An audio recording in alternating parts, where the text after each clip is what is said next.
আসসালামু আলাইকুম ওয়া রাহমাতুল্লাহ। হিন্দু পরিবারে জন্ম নেওয়া এক মেধাবী কলেজ ছাত্রী সত্যের সন্ধানে শুরু করলেন ধর্ম নিয়ে অনুসন্ধান। কোরআনের একটি আয়াত তার চিন্তাধারা পুরো বদলে দিল। শেষ পর্যন্ত তিনি গ্রহণ করলেন ইসলাম। দর্শক, আজ আমরা শুনব চাঁদপুরের এক সাহসী তরুণীর বাস্তব গল্প, যিনি সত্যের সন্ধানে নিজের জীবনের বড় একটি সিদ্ধান্ত গ্রহণ করেছেন। আমি এগুলো নিয়ে ঘাটাঘাটি করার পর এক পর্যায়ে মনে হলো যে না, সত্য ধর্ম হচ্ছে ইসলাম এবং আমার সত্যকে অ্যাকসেপ্ট করা উচিত। আমি অতঃপর সত্যকে গ্রহণ করি 2023 সালের দিকে। চাঁদপুর জেলার বাসিন্দা এই তরুণীর বর্তমান নাম জান্নাতুল ফেরদাউস। তিনি চাঁদপুর সরকারি কলেজের গণিত বিভাগের চতুর্থ বর্ষের একজন ছাত্রী। ইসলাম গ্রহণের আগে তার নাম ছিল বৈশাখী রানী পাল। তার বাবা কালীপদ পাল এবং মা উজ্জ্বলা রানী পাল। তিনি জন্মেছিলেন একটি হিন্দু পরিবারে, কিন্তু বড় হওয়ার সাথে সাথে তার মনে ধর্ম সম্পর্কে জানার আগ্রহ তৈরি হয়। আমি জান্নাতুল ফেরদৌস, পূর্ব নাম বৈশাখী রানী পাল, গণিত বিভাগ চতুর্থ বর্ষে চাঁদপুর সরকারি কলেজে অধ্যয়নরত আছি। দেশের বাড়ি হাইমচর। আমার বাবার নাম কালীপদ পাল, মায়ের নাম উজ্জ্বলা রানী পাল। এক সময় তার সামনে আসে কোরআনের একটি আয়াত। সূরা আলে ইমরানের 19 নম্বর আয়াতে আল্লাহ তাআলা বলেন, নিশ্চয়ই আল্লাহর কাছে একমাত্র গ্রহণযোগ্য ধর্ম হচ্ছে ইসলাম। এই আয়াতটি তার মনে গভীরভাবে নাড়া দেয়। এরপর থেকেই তিনি ভাবতে শুরু করেন, আসলে কোন ধর্ম সত্য, হিন্দু ধর্ম নাকি ইসলাম? এই প্রশ্নের উত্তর খুঁজতে গিয়েই তিনি দুই ধর্ম নিয়ে পড়াশোনা শুরু করেন এবং শুরু করেন অনুসন্ধান। ইসলামের প্রতি আমার ভালো লাগা থেকে ইসলাম নিয়ে আমার ঘাটাঘাটি করা, আমার মনে হয়েছে যে আমার বিষয়টা জানা উচিত যে আসলে আমি যে ধর্মে আছি সেটা সঠিক কিনা। ইসলামের প্রতি আকর্ষণের কারণেই ধীরে ধীরে তিনি ইসলামের শিক্ষা, কোরআনের বক্তব্য এবং ইসলামের জীবন ব্যবস্থা সম্পর্কে জানতে থাকেন।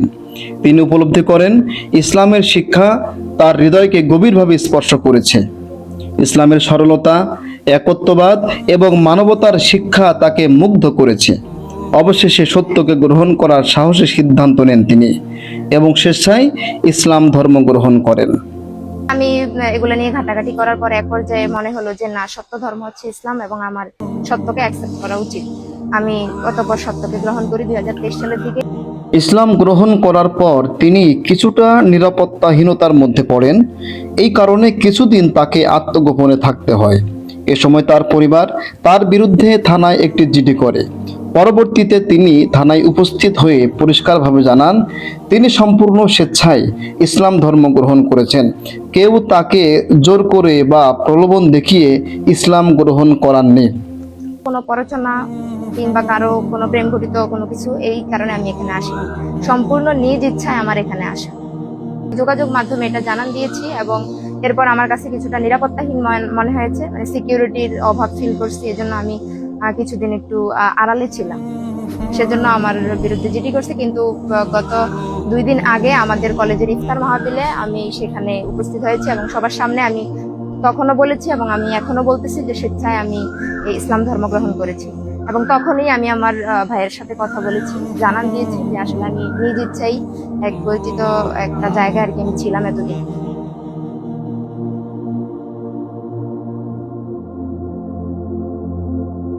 তিনি পরিবার সম্পর্কে তার অবস্থান ব্যক্ত করেছেন। ইসলাম গ্রহণ করার পরও তিনি তার পরিবারের সাথে সম্পর্ক ছিন্ন করতে চান না।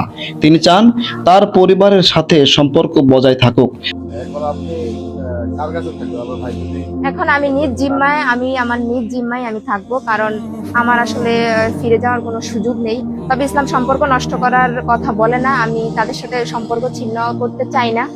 তারা যদি চায় আমার সাথে সম্পর্ক ছিন্ন করতে, সেটা অন্য বিষয়, কিন্তু আমার দিক থেকে আমি আজীবন, তারা আমার মা ভাই পরিবার ছিল, তারা থাকবে। আমি কখনোই এটা ছিন্ন করব না। আমি নিজ জিম্মায় থাকবো, কারণ যেহেতু সেখানের কালচার আর আমার কালচার আলাদা, সেখানে যে আমি সবকিছু মেনটেন করতে পারবো না। এই জন্য আমি আমার নিজ জিম্মায় নিজ দায়িত্বে আমি হলেই থাকবো। প্রিয় সুধী, সত্যের সন্ধানে একজন মানুষের এই সাহসী সিদ্ধান্ত আমাদের জন্য অনেক বড় শিক্ষা। আল্লাহ তাআলা পবিত্র কোরআনে বলেন, যাকে তিনি হিদায়াত দেন তাকে কেউ পথভ্রষ্ট করতে পারে না। আমরা দোয়া করি আল্লাহ তাআলা জান্নাতুল ফেরদাউস বোনকে ইসলামের উপর দৃঢ় রাখুন এবং তার জীবনকে সহজ করে দিন। আমিন।